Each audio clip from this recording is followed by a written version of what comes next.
everyone, this is Joe Gamble, and today we're going to do a quick demo of the new Fryette Power Station Integrated Reactance Amplifier. What it is in a nutshell is in one 15-pound box we have both a world-class attenuator and a power amp. So it's running two 6L6s at 50 watts. It also has an effects loop and some very useful EQ options as well. So we're going to give it a listen and also look at some possible uses and applications. So let's get rolling. Alright, so we want to show you how quick and easy it is to get up and running with the power station. In its most commonly used configuration, we're going to use two speaker cables. We're going to run one from your amps out directly to the amp in here. Take the other one from the speaker out directly to your cab. Now you notice that we have not only one, but two speaker outs, and that means you can power two cabs if you like. And we also have impedance selection for your amp and your cabs.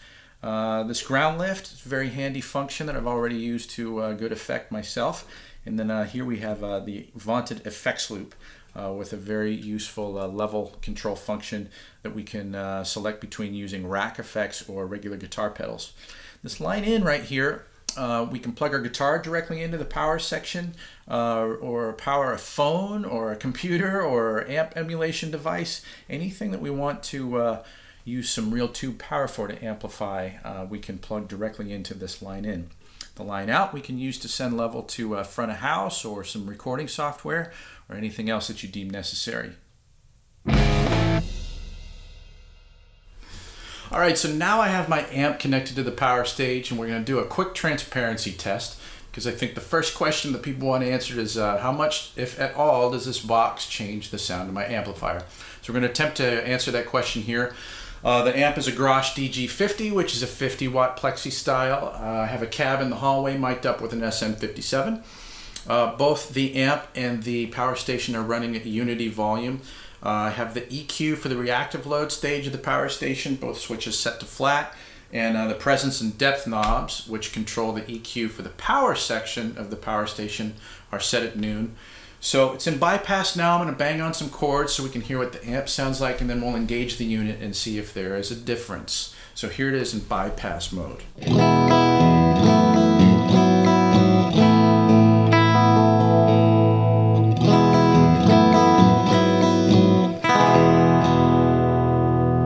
Okay. Engaged.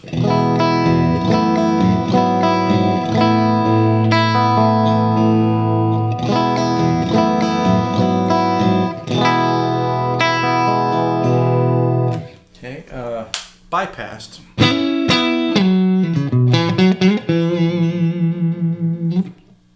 Engaged.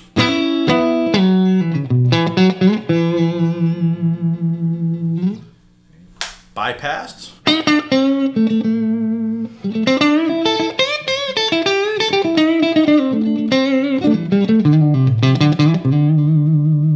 Okay. Engaged.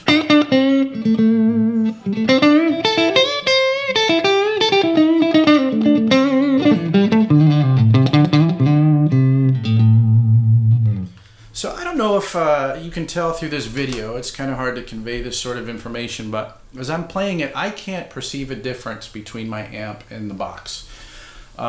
It seems to me like, as it should be, my pick, you know, the way I'm picking the strings and the way that I touch them with my left hand, they change the tone way more than the box does. So you really need to play it and feel it to get the full effect, but to me, the point is moot. It's absolutely transparent. So let's move right along. Alright, so the next thing I want to talk about is one of my favorite features of the power station, and that is the effects loop. And what it's essentially doing is it's answering that age-old question very eloquently of, you know, how do I take my amp that I love to crank up and use the power section for my distortion? How do I take that amplifier and still get clean, pristine effects on the back end, right? And for decades, people have used all sorts of convoluted solutions for that, you know, like hauling second amps to gigs and using load boxes and line mixers and PA gear and all that stuff. And, you know, it's kind of a big hassle. And the power station makes it exponentially easier. And that you know, you just plug your amp into the power station like you normally would, set it up to whatever sweet spot you want. And then the effects loop is between the reactive load, which is basically your your knockdown signal from your amplifier and the power section of the power station. So, you know, your bone dry amplifier, once you plug your favorite effects unit in, can have reverb and or delay if you want, and you can play junk like this.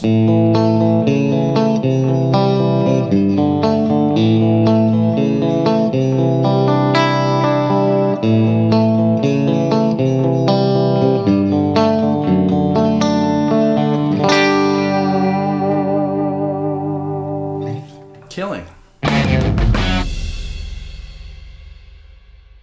Alright, so everything that I've played so far has been with my amplifier at 2 on the volume and with the power station about 1/3 of the way up. And as you know, that's not really getting the most out of this kind of amplifier. But it's been plenty loud in here, and loud enough that my neighbor up on the hill keeps giving me funny looks. So if I'm going to have any hope to be able to use this amplifier, you know, for recording and kind of be able to gain it out, brown it out a little bit, I need a box that's going to be able to knock it down effectively and not ruin the sound, right? So what we're going to do here, we're going to old school, we're going to dime my amp. Everything is on 10.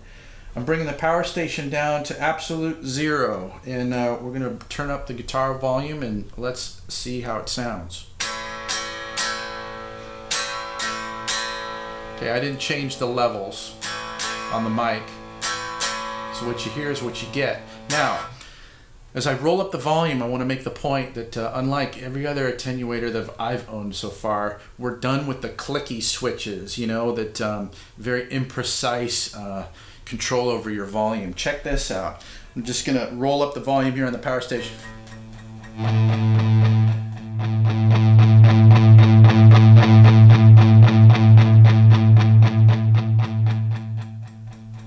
Total control.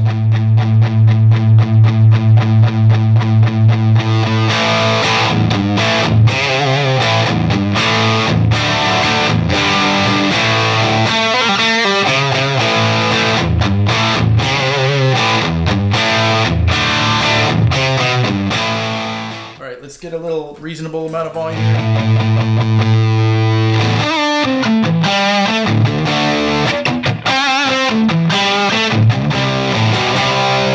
That delay.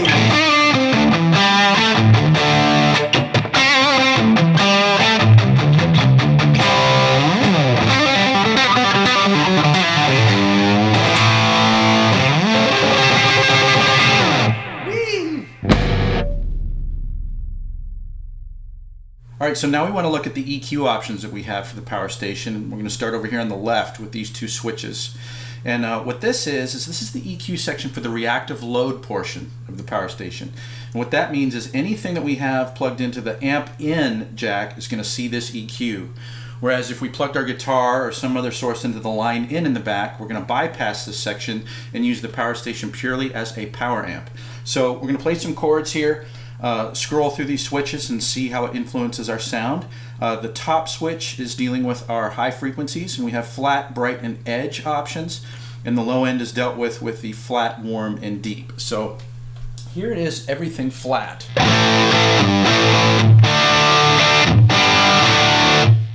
Okay, here we go, bright.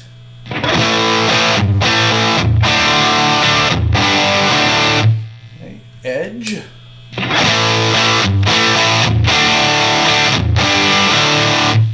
Okay, back to flat. Okay,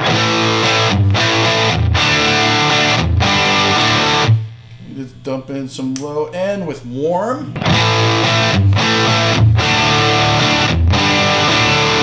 Okay, tons of low end with deep. And then we're going to turn on the massive fire-breathing beast. We're going to go deep and edge.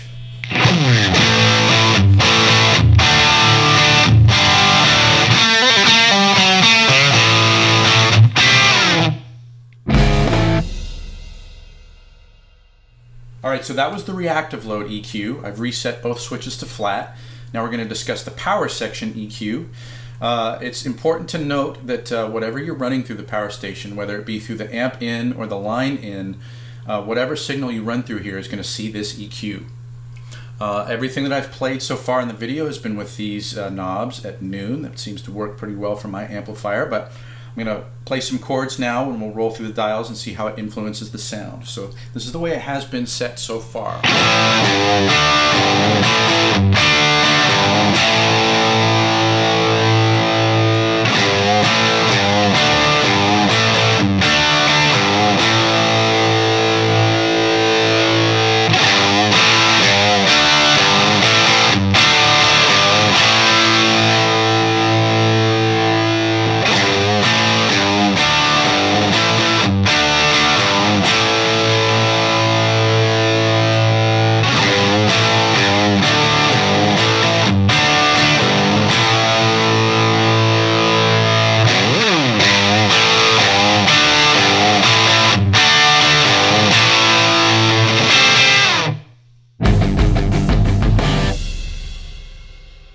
So yeah, probably the first thing you thought of with the Power Station is the same thing I thought of, which is how well does it perform when it's attenuating a much larger amp, you know, taming these giant beasts.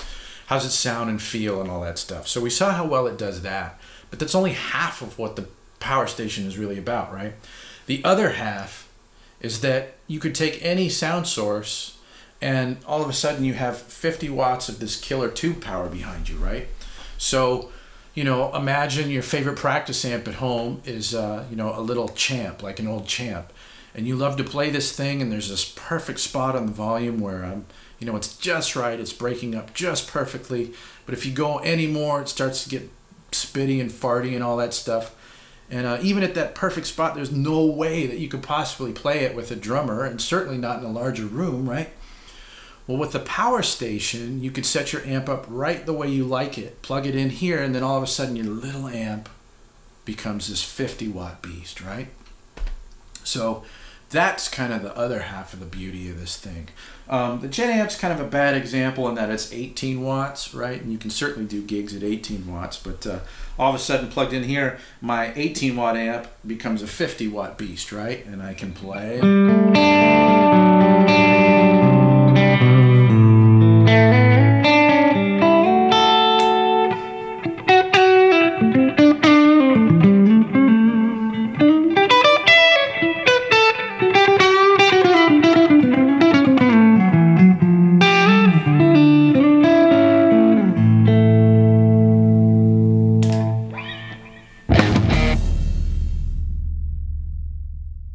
Alright, so now for something completely different, we've got the guitar into the computer into the Power Station.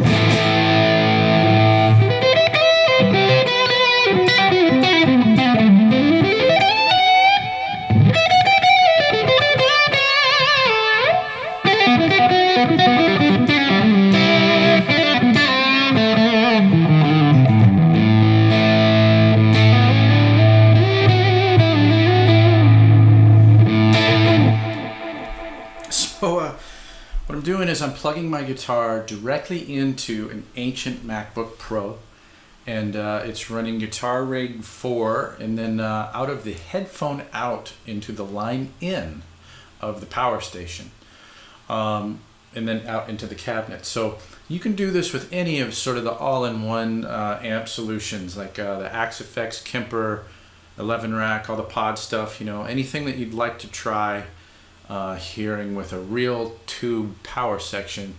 The Power Station is the deal for that.